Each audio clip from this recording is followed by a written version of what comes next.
The colossal boom of console gaming across the entertainment industry in the late 90s and mid-2000s allowed a deluge of action titles to blanket the shelves. Many were average, low-budget schlock, but some, like 2003's Freedom Fighters, had left a lasting impression, with many still hoping for a sequel. It's an entertaining, if simple, third-person shooter romp that's more interesting for its Hitman influences, mostly by sharing the same developer, IO Interactive.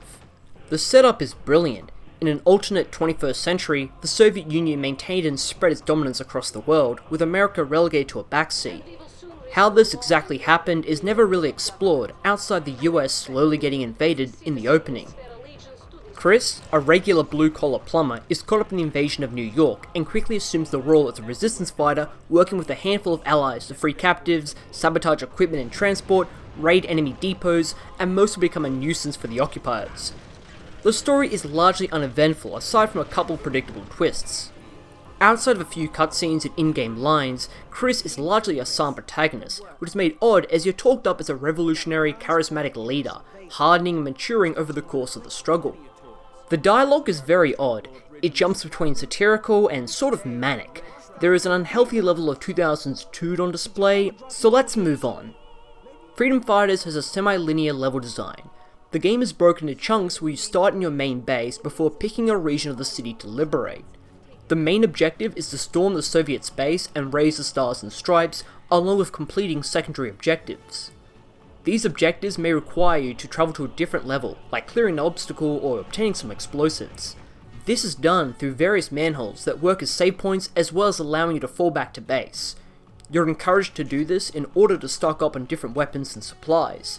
It's a really interesting system that prevents you from getting stuck and allows some much needed breathing room. The actual gameplay is the same as the other billion third-person shooters. You can carry up to 2 weapons and some throwables. There's an auto-aim system which you'll rely on, as manual aiming is very finicky and awkward. You zoom in via the thumbstick. Don't know why. The Soviet Union has criminally deployed the way too much health army, and they absorb an absurd amount of damage. They're not smart, there's just a horde of them with meat sim level AI and 0 survivalist brain cells. It's not really hard when you can quickly heal yourself with one of the many medkits. It's more annoying by either being totally overwhelmed and dying within a few moments, or running out of supplies. Freedom Fighters lacks a real arsenal of weaponry. There's maybe half a dozen guns on offer, but the only one with enough ammo is the AK, so combat gets stale quickly and attritional. It's ironic, since Hitman had a far more diverse and shooter-friendly loadout. Where Freedom Fighters gets awesome though, is the simple but intuitive squad-based mechanics. By completing objectives, Chris gains charisma, which allows you to recruit fellow Freedom Fighters, up to an eventual max of 12. You only have 3 order types: defend, move, and follow, but the levels are structured to suit the simplicity.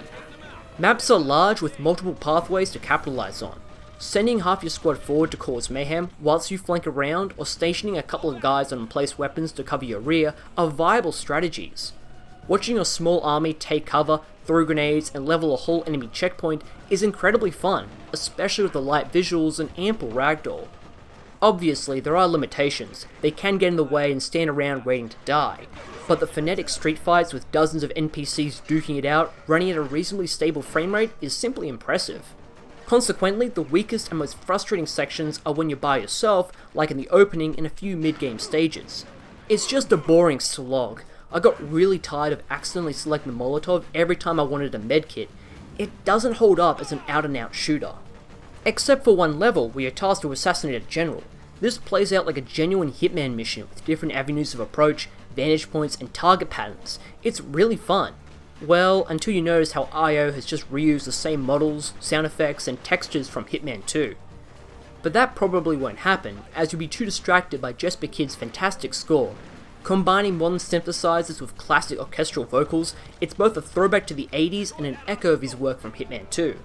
It really sets the tone and theme of a desperate fight against the overwhelming power of the Soviet opposition.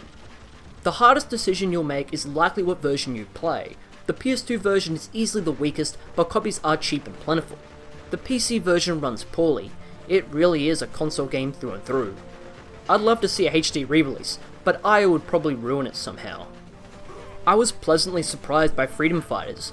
I don't consider it a classic, but I can see and appreciate its charm. I can only recommend it in hopes that it gains a wider appeal and renews IO's talented focus. It deserves to be played and remembered.